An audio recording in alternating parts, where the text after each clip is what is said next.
Hey, everybody. Come on in as we get ready for our next section of Jesus is the Key to Reentry. And as you come in, you know what to do. You got to state your name and where you are from.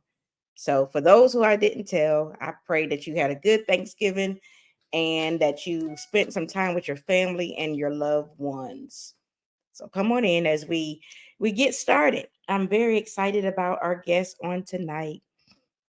Great person, great friend, just great, great, great. So you're going to see why real soon, why this person is so great. Okay. But as you're coming in, you got to do, tell me who you are. I see somebody's Facebook user saying evening, but I don't know who this person is. So make sure you tell me who you are as you're coming in so I can acknowledge you. We're going to do some giveaways that's coming up soon. So make sure you state your name because I'm only going to put your name in the pot if I know who you are. Oh, that's my cousin there. Hey, girl. She's from North Carolina. She's watching us on tonight. Welcome. I pray that you had a good Thanksgiving and can't wait to see you soon. I'm coming up. I'm coming up real soon. All right. So as people are coming in, I want to go ahead and get started because my guest tonight has a lot of good information that she wants to share. And it's not just for people who have been to prison, even though this is a prison ministry podcast. And the title tonight is The Importance of Mental Health Counseling After Prison. So, yes, ma'am, she's a mental health counselor. She'll give you all her credentials and everything when she comes on because I don't want to not say it right. Okay. So, but the information that she's going to give you is not just for people who's coming out of prison, even though that's the segment tonight, but counselors are needed. Mental health counselors are needed.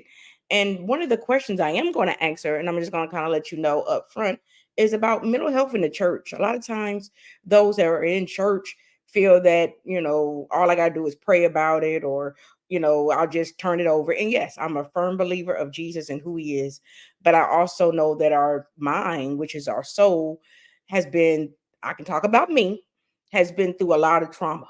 I'm telling you the things that I did to myself and the things that people done to me as well. So my soul is constantly going through this renewing process. It's going through a healing step by step. So that's one of the questions I'm going to ask her. But here we are. We're going to be sharing with her on tonight and she's coming up. Mental health in the church is needed. Yes, it is.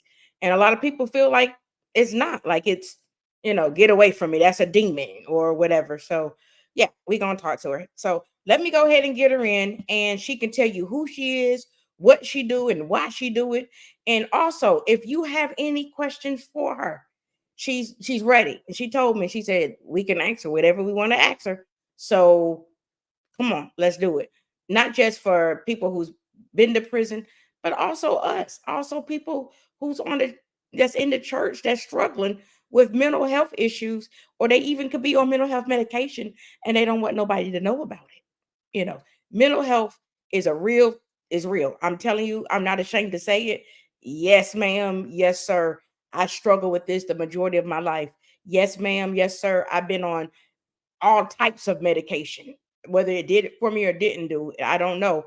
But I'm telling you, I've been through this was a long journey for me. And guess what? I'm still going through it. I'm still constantly, I have a counselor.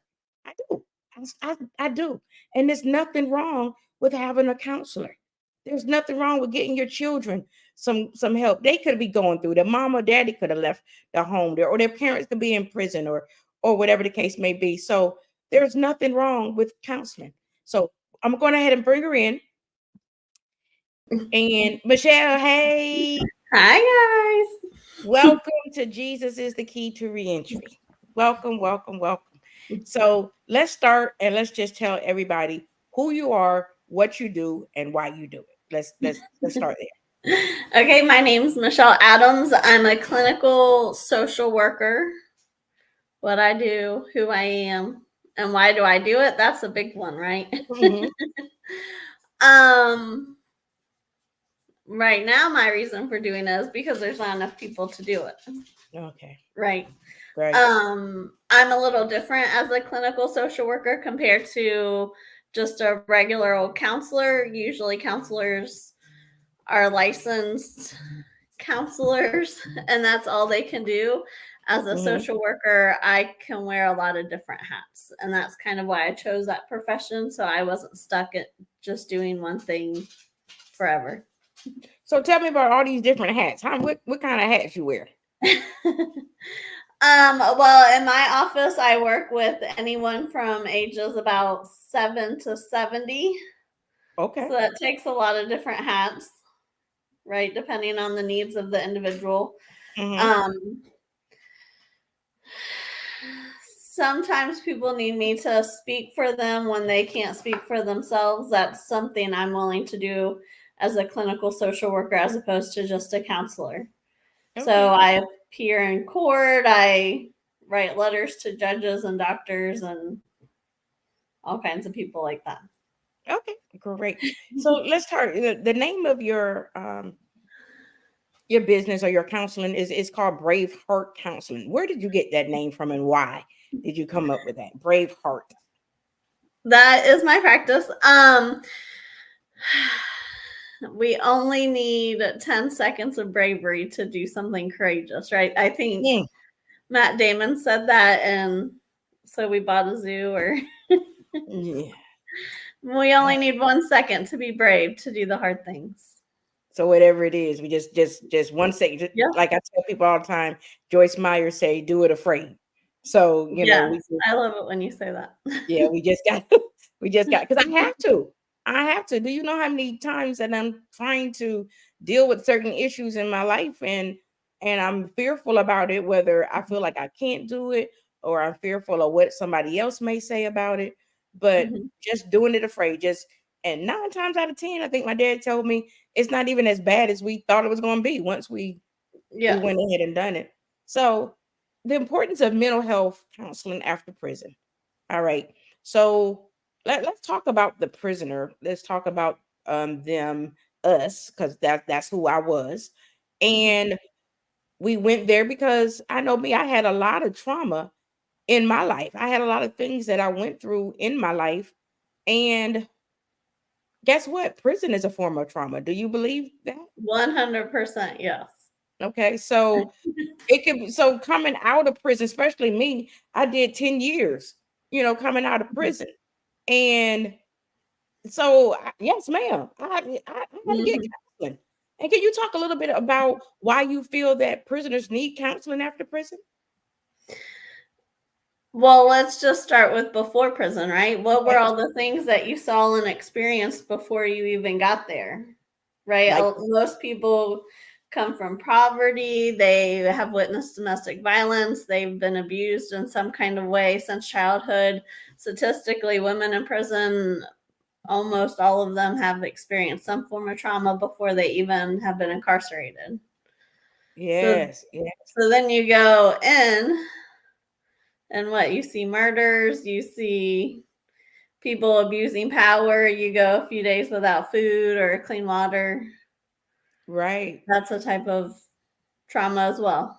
right. Because I can talk about like before, like you say, the things that happened before molestation, rape, uh being on the street, just the abuse of relationships.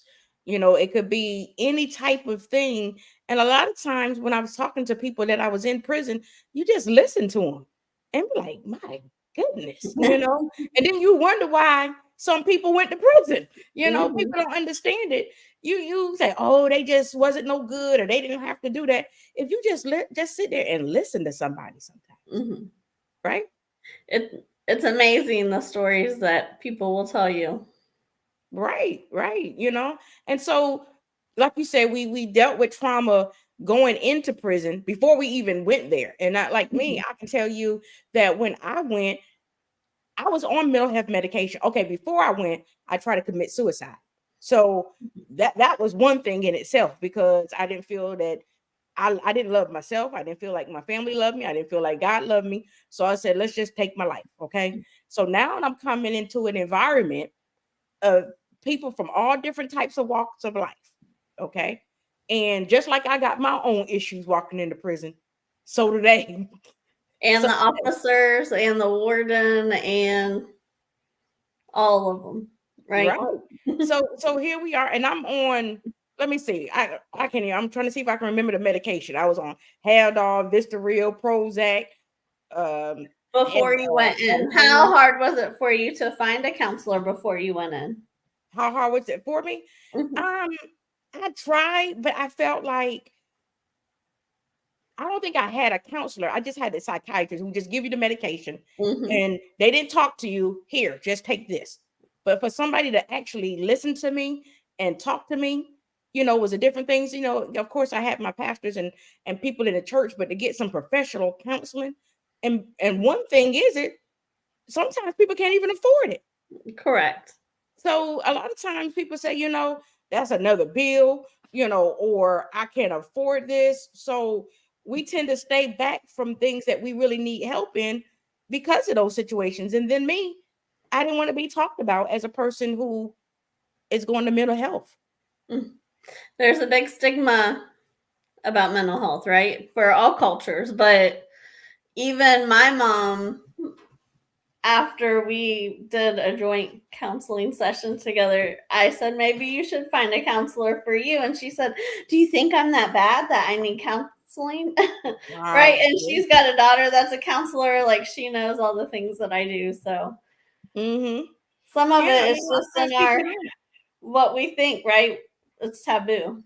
Right. And like I was telling you, and I was saying one of the things even at the beginning, that even in the church, there's a lot of people who are struggling with mental health issues in the church. And do I believe that God can heal? Yes. Do I believe he can deliver? Yes. But sometimes I think, and I know I can say this because my father was telling me that even after the loss of his sister was murdered, and he just said that he just went into a lonely place, a isolated place, and it would have been okay for him to get counseling because that's a real life issue. His blood sister, same mom, same dad, get murdered. So that's another form of trauma, and Mhm. that can bring anybody into any type of depression, Yes. right? Yes. And I wish Pastor Larry Glover was here. He does an excellent sermon that talks about how the Bible tells us to share our burdens with others and find counselors to talk to about these things. And I don't have the verses. I wish I did, but This when you say that, is this what one verse that comes to my mind, and I may be paraphrasing it, but it says, "Confess your faults to one another, so yes, you can be healed." yes. Okay, the effectual, fervent prayer of the righteous availeth much. So God put people on this earth for a reason. If He didn't want us to have relationships, if He didn't want us to have anybody, He would have left Adam here right by himself, talking to the cows and the horses and everything else. Which some people probably say was mental health too. But God put us here to be able to have somebody to talk to.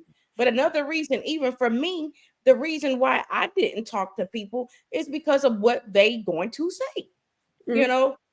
know, why are you doing that anyway? Girl, you just need to stop. Just give it to God, or whatever the case may be. And sometimes, and I've heard more messages on let go, let God. Yes. But sometimes it's not just that easy. Not for me. It is not. I'll speak for me. So, Well, part of the misconception is that counselors just listen to what you have to say, and there really is a science behind it. Like, it's not just listening, although that is important, but we're also trying to challenge you and get you to think things differently, reframe some of the ideas that you have, teaching you skills, right? So it's not just listening.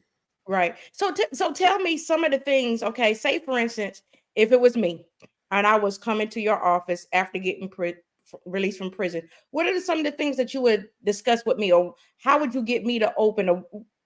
Let's describe a scenario of a situation that may take place hypothetically. So I always start by asking the basics, right? Just getting to know you as a person. The first session you have with a counselor, you should be interviewing them just as much as they're talking to you. Am I the right counselor for you? Do I have the skills and the knowledge for the things that you need from me? And also, do we have a good vibe? That's real important. If you don't feel like you can open up and talk to your counselor, then there's not a whole lot I'm able to help you with. So we Okay. would just have a basic conversation, talk about confidentiality, all those kind of good things. And then we would just start wherever you're ready. Each person is kind of different, right? So if there's an area you're not ready to talk about, then you can tell me no. Okay. Even if you feel that that's an area that a person may need to open up and talk more about. I'm not the boss in the session, you are. Right? Okay. I'm the guide to walk beside you. If you're not Okay. ready, then I'm not ready either. Okay. So you said that you do more than listen. All right. So come on, kind of bring it out. What can you offer to a person that needs some counseling help? Well, again, I ask a lot of hard questions. So it's not just necessarily listening, but it's reading between the lines, picking up on the things that you might not even want to say to yourself out loud, right? So it's speaking a different language in essence, right? Like I it's hard to explain all the things that we do, right? But asking hard questions, getting you to think about things. So often we just hold our feelings in and our emotions. We pretend like those bad things didn't happen and we just think about them at night when we're trying to sleep. So offering tips on how to handle those things, how to reprogram our minds to not think about those things, learning how to let it go, holding people accountable. Those are all important things. So how do we reprogram our mind? What do we do to reprogram it? Because like me, I have this, you know, especially when it comes to a certain situation or a certain person, that's all I see. Okay, so how can I change the way that I'm thinking? How can I reprogram that? We start the easy way with positive affirmations, right? That's probably one of the first things a counselor will tell you. So Mhm. if you hear the voice in your head lie to you and say, like, I'm fat, I'm ugly, no one will love me, you can start by doing positive affirmations that say, I'm beautiful, I'm enough, God made me in his image, right? And telling yourself those things every single day, looking at those post it notes in the mirror and on your computer and in your car. All right. Here, David is saying, as Christians, we are groomed that we aren't to have trauma and grief in our lives. So we put on the church face. That is so true. So, but I wonder why people feel like we're not supposed to have trauma or grief in our life. Like, why? I mean, a lot of people who go to church think that God, if we love God, then we're happy with all those things, right? So it's not really trauma or grief. It's supposed to be for God's good, right? Maybe those are some of the lies we tell ourselves. Mhm. Church face, right? School face. We all have masks that we wear. So part of what we do in counseling is learning how to take off those masks. We're all judged, like specifically talking about coming out of prison. How hard is it to leave that felon name tag to the side, right? And get a job and go out and interact with people who know you've just spent 10 years incarcerated. It's Right, hard when you feel like there's a big label on you. right. How do we start a conversation with the elderly about going to counseling? That's a good question, right? Sometimes we have to struggle with the elderly just to get together for a bingo game because they want to just stay in their little room that they know that's familiar to them. I think a lot of times we have to parent our parents, right? So maybe telling them, if why don't you come to counseling for me? Like, let's go together. I have a problem I want to work on with you. Instead of saying, you have a problem, you need to go to counseling. No one wants to hear that. Right. Many elderly in church are facing loneliness, depression, past traumas. And that's why we're trying to connect people, right? Because we've been isolated as a community for several years now, and getting people back connected in community centers and the bingo halls and right church potlucks. It's important. Many elderly people are still at home alone. Right. So basically just trying to find something for them to do and different things. And one thing that I know, even with Connection. yes, even with some of the elderly, some of the things that I know is, the saying is that when they get older, they stuck in their ways or they are a certain way. And they really don't want nobody to tell them nothing, but they need some help. So how do you help the ones that don't really think they need any help or want any help?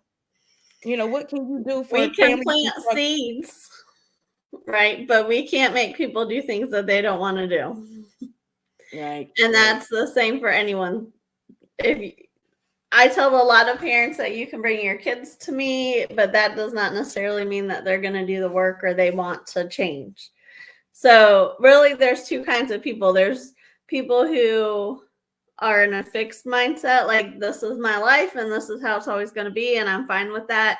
And then you have another group of people who aren't happy with that and they want to grow and change and continue to be the best versions of themselves, right? God's not done with me yet. Right. That's right. a growth mindset. Only the individual can decide what group they're in. That's true. That's true. Okay. Let me ask you this question. Let's kind of go back a little bit to there. I think there was one more here that I didn't get to. Here it is. Jesus is the great counselor, but God also gave us some really good counselors on earth. Yeah, I believe that. I believe that. Yeah, and I believe that we got a lot of different even Luke was a doctor. He was a doctor, and sometimes people get too, I don't want to say it, but I'm going to say it.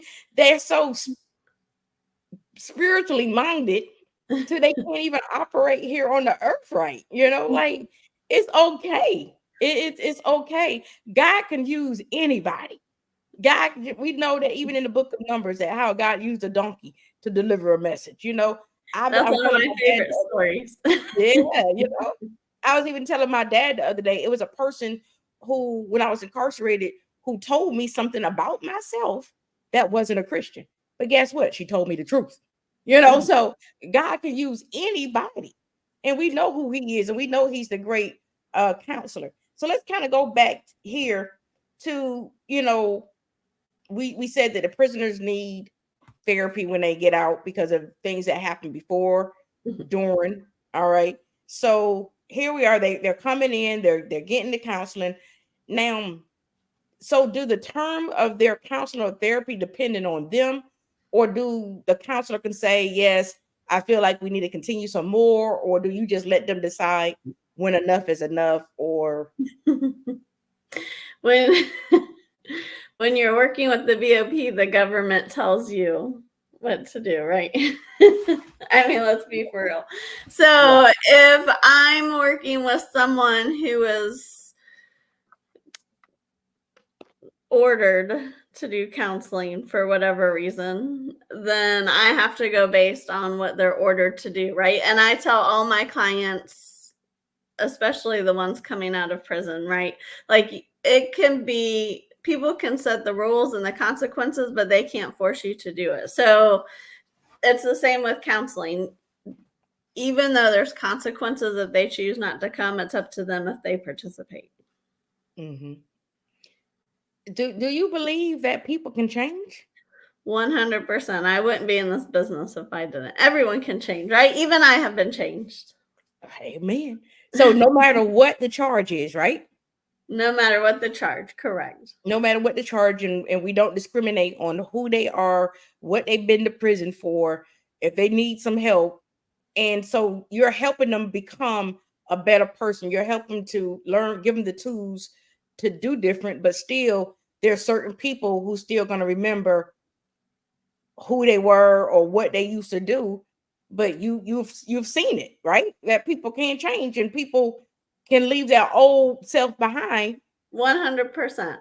Sometimes I've been told that going to prison is a wake-up call, right? Like it teaches you what's important. And there's this wonderful philosophy that's a black and white movie called The Snake Pit, right? And it says if you back in the day when they had asylums, right? If you're just having one of those moments and they put you in an insane asylum, either you're going to decide this is where I belong and you're going to be a snake, or you're going to say this is not the place for me and you're going to figure out how to get out of there. Right. And I would imagine it's the same for prison. Either you go in and you say, okay, this is my life now, or you figure out how to claw your way out. Now, what about medication? How do you with the medication? Because for me, the therapy and medication was two different things. I felt like I got more from the therapy. 100% it is two separate things, right? Counseling provides ways for you to learn skills that you might not have learned before. Medication, sometimes you can do all the things and your chemicals are still off, your wiring is still off. It's just like if you need glasses, right? If I wouldn't deprive my child of glasses because it helps them see better, because it's altering their face, right? A lot of people don't want to take medication because they're scared that it's going to alter them. But we take high blood pressure medicine, we take cholesterol medicine. Medicine is just medicine. Medicine, just making sure you get the right dosage, make sure yes, and it's the right thing. You should have a doctor that's listening to you and your symptoms and what you need medication for. All right, I know mine didn't. They just gave me something. They didn't even listen to me. I was in there like 5 minutes, and I'm like, but I got a whole list of medication from a 5 minutes conversation. Yes. And I was like, no, you just something to help you sleep, something to help you wake up. Yeah, like zombie for me, Okay, we had another question. Here it is. Is counseling offered to the incarcerated, or is it only court ordered for some?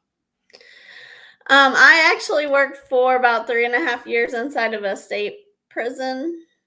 So it is offered, but all counselors are different, right? And as I said before, you have to have a good vibe with your counselor. When you're incarcerated, you don't really get to pick who your counselor is, right? So if you have a good counselor, then you can have counseling while you're incarcerated. If you have a counselor that doesn't really care or, isn't as good, then you get what you pay for. Well, right. and I will say this, from being in the prison, you got maybe 3 or 4 counselors. Now, this is when I was incarcerated, and you got 1,000 people. Correct. Okay, and 80% of them are on the mental health caseload. And they typically don't want you to talk about the trauma and the things that brought you there, because if we talk about you being raped and then I send you back to a cell, how are you supposed to use coping skills? What is it that you're supposed to use to help yourself? Right? So really, when you're incarcerated, while some people do get counseling, we're not really supposed to talk about the hard stuff. Isn't that what helps? Is it talk about the hard stuff? That is what helps, yeah. Wow. Yeah, but and I would just say, I feel like they do need more counselors in the prisons, 100%. And not just people who's there for a paycheck. But I do know that they can't see everybody every day. Whenever somebody's having a mental health crisis, they can't see them every day because they got so many more on their caseload. So that's the importance of trying to give them some tools or give them skills to try to work through the problem. But I feel like there's just a lack of. There's a lack of them in the prison. Well, and while you're incarcerated, your needs are important, right? And if you have someone in front of you and that's your 5 seconds to tell them your needs, they might not see that someone 2 rows down is having a worse crisis than them, and that they just there's only one person to handle everyone's needs, right? You have to prioritize sometimes. And Right. that's difficult. Because the person incarcerated don't see it. They just see that they're Correct. being neglected. They're seeing that you don't Yeah. have time for me. They're just Yeah. seeing like nobody cares, which is making more of a mental health issue. And Correct. that's why we, as the ones that was in there, kind of like came together to be more of a help, Hmm. but I know for me there, I did have a good counselor towards the end. And let me tell you what she did not let me do. She did not let me talk about Jesus. She said, Oh, Melissa, you're not going to get in here and you're not going to talk about Jesus. You're not going to talk about nothing. I'm just talk. Just give me what's going what happened in your life. How did you get to prison? What happened? And once I started dealing with a lot of the trauma and the pain and the things that happened to me, and once all that, she had me write all these papers, and I'm talking about that ain't no good because you didn't talk about this enough, and so she this made and you take that. off your church face. Yeah, she had me take off that church face. Real one girl even left because she said, "You ain't gonna not tell me I can't talk about Jesus," you know. But I stayed through, and after the healing started coming, after I can talk about certain subjects without crying, she said, "Now talk about Jesus." Now, she said, because sometimes people hide behind that. They Hmm. hide behind, like I say, I'm Jesus' number one fan. Okay. So I love him and I know what God can do. But a lot of times people hide behind that when they broke, busted, and disgusted. You got so many issues going on in your life and you're hiding about it. Can you talk about that? Have you ever had people that just wanted that, but they didn't? I'm good. I'm good. Well, I don't know about hiding behind Jesus, but yeah, lots of people, even in our day to day life, right? Like our family and our friends, I'm good. It's fine. Everything is fine, right? We're conditioned to say that. Yeah, but I And can that's say why for it me, it's really hard. depends on if someone wants to do the hard work or if they just want to talk about shallow stuff, right? Like, are you willing to talk about all the things that you don't want to talk about? Yeah, and and That's the hard and part, saying it out loud, right? yeah, you just got to do it. Like I said, I know that God was with me, because if that wasn't the case, He would have let me take my life auto many times. So I Mhm. knew He was there, but there was things that I had to get out of me. And of course, to God be the glory over everything that happened in my life. But a lot of times people they don't. They're saying that they good when really they not good. All Mhm. right. Here's another. How can inmates advocate for better counseling? Is it possible? That's a really good question. Our whole system is broken, right? All of our systems are broken. So I'm not sure, you might know this better since you're working inside the system now, but I'm not sure how an inmate could advocate for better counseling, except for using the resources that are provided to them to the best of their ability. Yeah, and they're limited. They're limited, Yeah. They're definitely limited of what. Oftentimes, some people don't want to take advantage of the things that are accessible to them, though, like getting your GED, going to some places allow you to go to college or get a trade. If you do have counseling, take advantage of it. Right, for sure. And if you have a Yeah. good one, because there's some good ones in there. There's some good ones in Yeah. there. So you just but a lot of things you really gonna have to take care, try to help use the resources that you do have because they're not available for you 24/7.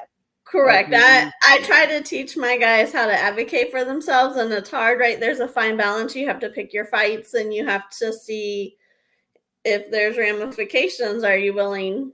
Is that issue something you're willing to fight for? So those are questions you all have to ask yourself. okay, all right. All right, I think that's all the questions that I see so far. So, definitely, counseling is definitely needed. Mental health counseling. I don't care how far along a walk you are, how long you've been out of prison. I have a female that texted me today about her daughter that's on drugs now, and I know she's going through a lot, and she's been out probably about maybe 3 or 4 years. But even if how the counselor, how can she deal with a child that's on drugs?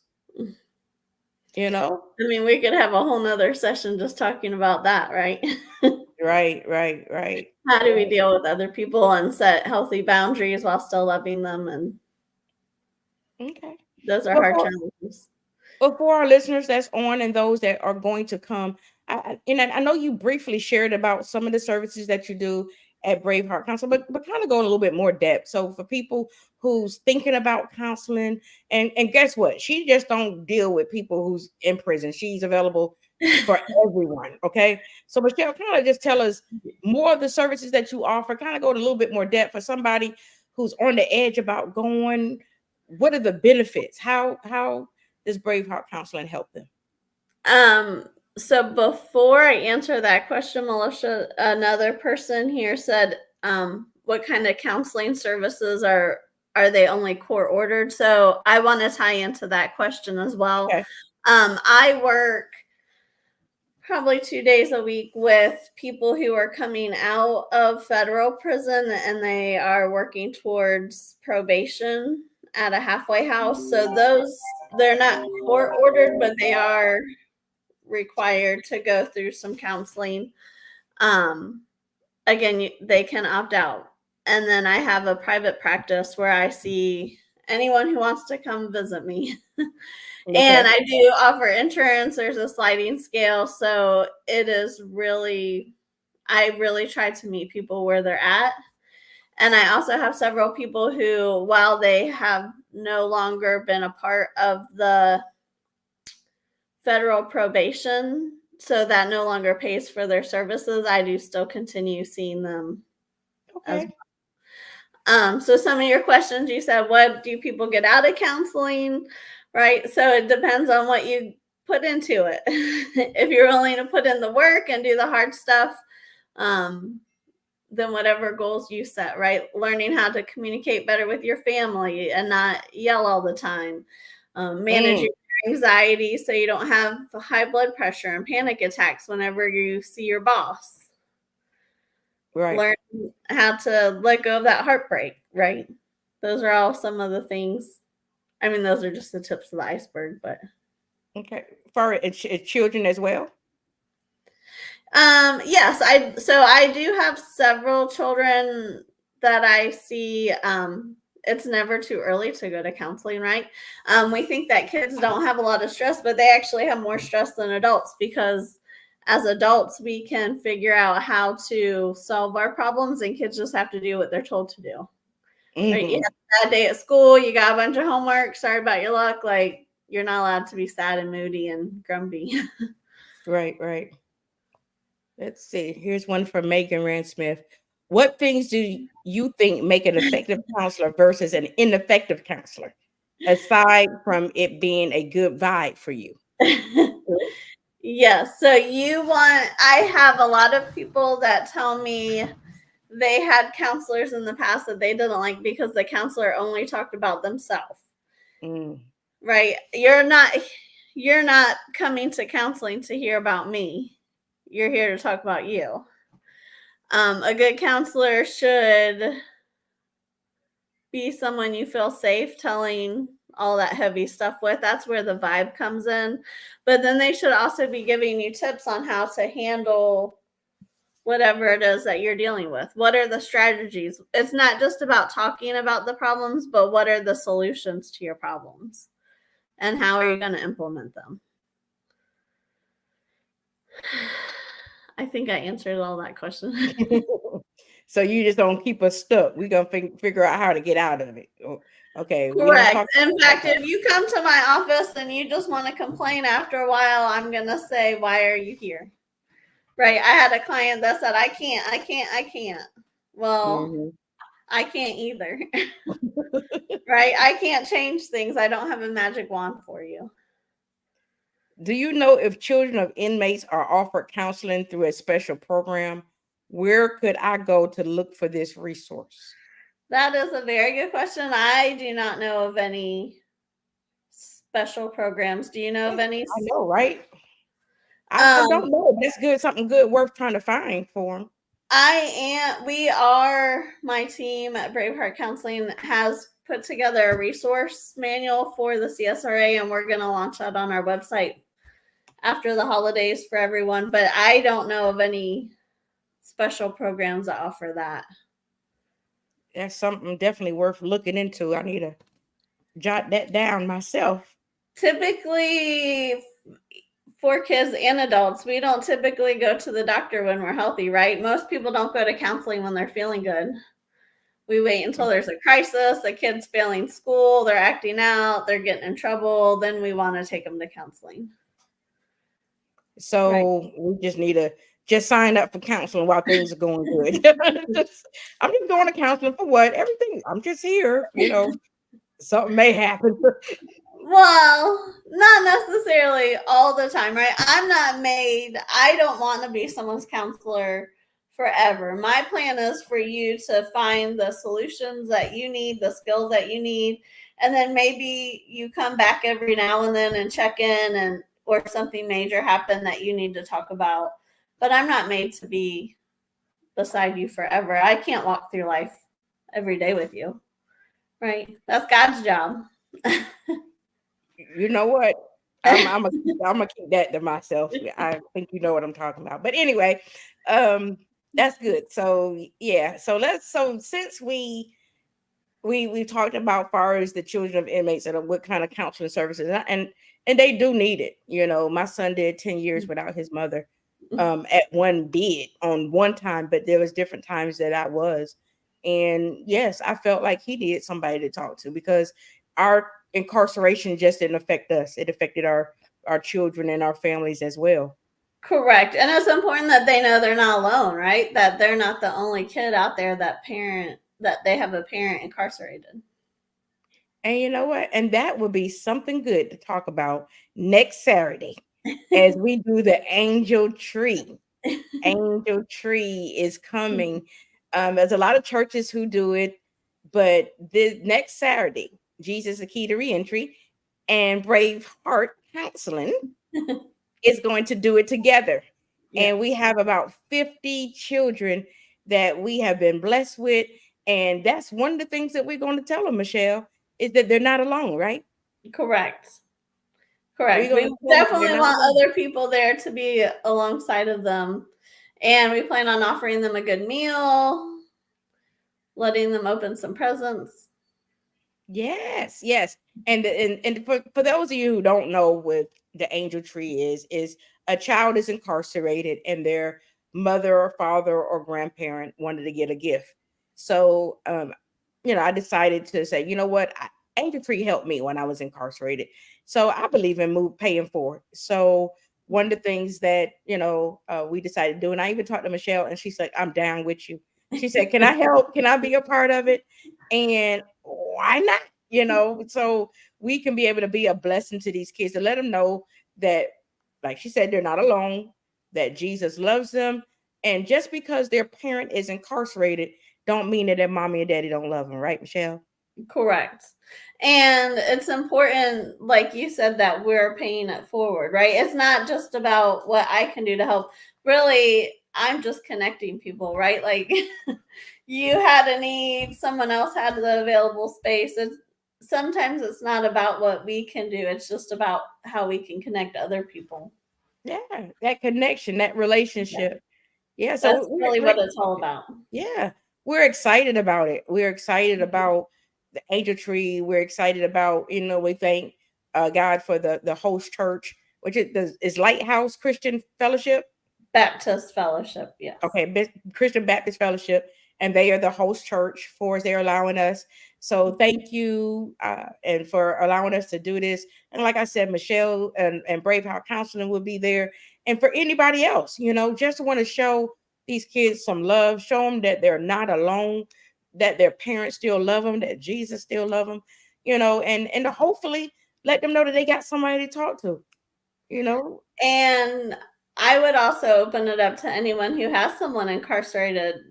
Just because you're no longer a child doesn't mean you still don't struggle with missing that person at the holidays. So maybe this would be a good chance to share some of that time with someone else. Yeah, because I think I told you before, one thing that helps me keep my mind off of what I'm going through is to help somebody else.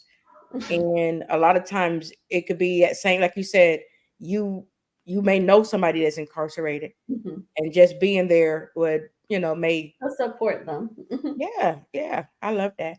Is there anything else that you want to share?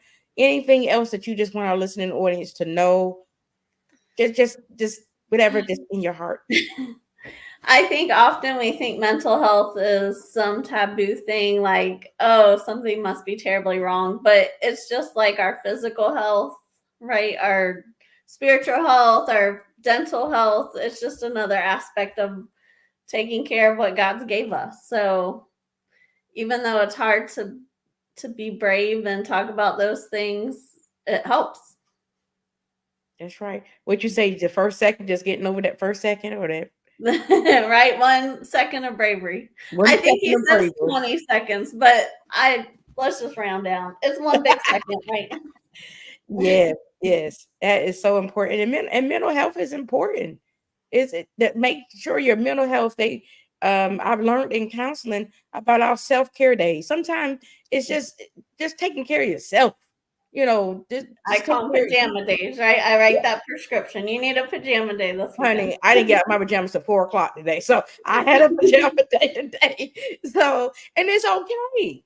It is okay. It's okay to have those days. Some people say, you know what, I'm going to get my nails and toes done. Some people Yeah, just, want to just, it's about me. I'm going, get me a good massage. And some things just you don't have to spend money on those self correct. care days, you know? Sometimes you just need a cup of coffee and listen to the birds chirp in the morning, That's right? it. It That's it. doesn't have to cost anything. That's it. Lay there, read a Bible, read a book, find you a good book. Those are things that's helping our minds being renewed and helping us get some of that junk out of here, that all that trauma Mhm. that we've experienced before, during, because we still go through things. We still live. Life Yeah. is still life, The right? very first thing I tell people is to learn to take a deep breath. And if you see me, you will see I take lots of deep breaths, right? It just, when we get anxious, when we get nervous, we automatically tense up. And just taking that deep breath is a good way to reset our brain, release some of those chemicals, relax. Yes. Even Yes. if it's for a second, right? You might need to do that over and over again. Mm-hmm. Mm-hmm. I tell them all the time, I say, give me a minute. Give me give me a minute, because sometimes I gotta think about it before I let it Yep. come out. Because if I gotta calm down, Hmm. whew, give me a minute, because I'm going somewhere. But I do. I thank you for what you do. I thank you for being there for those that comes out. Whether it's court ordered, because I don't believe nothing happened by chance. Even if it was court ordered for them to come, something is changing in their life, and I know that people can change. I'm a Hmm. living witness that people can change. So we thank God for our mental health counselors. That's there for people that's coming home. If we listen to what the Bible says, it says that God's not done with us and he's going to keep molding us, right? So why would our mental health be any different? That's right. That's right. And it's important. Ladies and gentlemen, it's important to take care of your mind. It's important to take care of your mental health. It's important to really do it, for the sake of yourself, as for the sake of somebody else. I've heard people when I was incarcerated said, I wasn't thinking, I wasn't in my right frame of mind. I just broke up with somebody. And, when, especially when certain things happen to you. And I guess that's something that I want to ask you real quick. And we got like 3 minutes, 4 minutes, but that's something that I want to ask you. Like when you're going through, say for instance, a situation happens right then and there. um a lot of times people don't think, how can they transition from that traumatic thing that happened right then and there, and then they snap? How can a person keep from snapping? Is it something? What That deep breath, right? The only thing we have control over is ourself and our reactions. So learning how to control those reactions is hard work. Not everyone has learned that, right? And if you don't have a counselor and you need to take a few seconds before you snap, maybe write down what's going on or what you want to say, because that'll Right, give you another time to get it out and process it. right. Writing things down helps a lot. Right, right. I had this one counselor tell me that make sure you write down everything negative that you want to say, everything negative, everything that you want to do. And You I got hate to you say it, better. and then get rid of it. Hmm. But sometimes you got to get it out, right? Yeah. Sometimes it's okay to write an I hate you letter to that person who's really hurt you and say all the hurtful things, and then you tear it up or burn it or destroy it, right? So then it's out of you. You've released it all, but we're not causing harm to others. Right. And another for our spiritual aspect, that unforgiveness, it hurts you more than it helps you by holding on to a lot that things that we can let go. But guess what? Some people deal with things differently. Some people deal with it at different times. Where yes, the right thing to say that we need to forgive right then and there, but sometimes it's a process for somebody. But I was listening to this preacher the other day, Elder Pena, I think, and he was saying that the unforgiveness can be our blessing blockers, but in which I believe that is true. But then also it does more hurt for us. It does a lot of damage. I feel like for me to hold on to something that I should be releasing and getting it out, it does more damage to my mental health. Well, I think we often believe that we only have to forgive someone once, right? Like, oh, they hurt me, I forgave them, it's done. But that hurt comes back over and over again. We have to forgive over and over sometimes. God honest truth. God honest truth.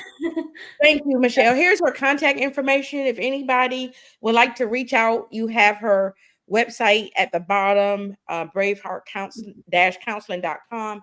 That's her website. I think she has two different offices, one in Augusta as well as Yes. one in Aiken. Their email address is there, madams at braveheart-counseling.com. Her number is 706-250-1442. madams at braveheart-counseling.com, number 706-250-1442. Hopefully, after the holidays, we're going to have a free workshop for everyone to attend about complicated, messy families and how to handle them. Say that title again. I originally said my complicated, messy family and ways to handle them, right? All of our families are messy and complicated. Right now, I love my family. They're I still love messy and complicated, right? it. All right. Well, thank you so much. And thank you for all that you're doing. Thank you for being there, not just for the ones that come out, but for their children. Thank you for even the connection with the angel tree. Thank you Mhm. for that. We're just looking to do something different to help, to be a blessing, to pass it forward, you know. It's really just about doing what you can do, right? Not what you think you should do or what someone's telling you to do. Just lift out your hand and help the next person behind you. That's the total truth. Here's another question or statement. Thank you, ladies. Those prisoners definitely need advocates for them and for their families. God honest truth. Yeah. And it's coming. And there's a lot of places or organizations now that are starting to advocate more for prisoners. Since I've been coming out, I've been seeing a lot of them that's been coming out and doing some things for the people who's incarcerated. But we need help. Like you said, we need help. We need the church's help. We need the community's help because we want to talk about reducing prison population, that the prisons are overcrowded, it's taking taxpayers money and different things. So we need other people involved. Just because your family member is not incarcerated, it's not saying that we don't need help. We still need help, whether it's yours or somebody else. So thank you for that. And it's coming. It's coming. So thank you again, Michelle. Thank you everybody for tuning in. And we're going to put up some information on the angel tree, the date and the time. And you may not even have a person that's incarcerated. You just want to just come out and just show some support. Just show these children some love, that they are not alone and that somebody is there for them. Because one of the things that I want to do to not just give them a gift, because we know that's not what it's just about, but also let them know that we got somebody here in the area that would maybe even check on them from time to time just to see how they're doing, just to let them know that, I'm just thinking about you. So, I'm gonna put the flyer up probably Matter of fact, if it don't go out tonight, it'll go out first thing in the morning, but it's going to be next Saturday from 1 to 4 at Lighthouse Christian Baptist Fellowship on Lumpkin Road. I believe that's the name, yes. Okay, on Lumpkin Road, but I will put it out, and we thank you for those who've already given, those who gave. Thank you. Every child is going to get a gift, so thank you for that. The pastor's going to have food. It's just going to have a good time, and just a good time. Let these children know that they are loved. Yes. Thank you again. God bless everyone, and I will see you in 2 weeks. Sounds good. Bye. Bye-bye. Don't you log off.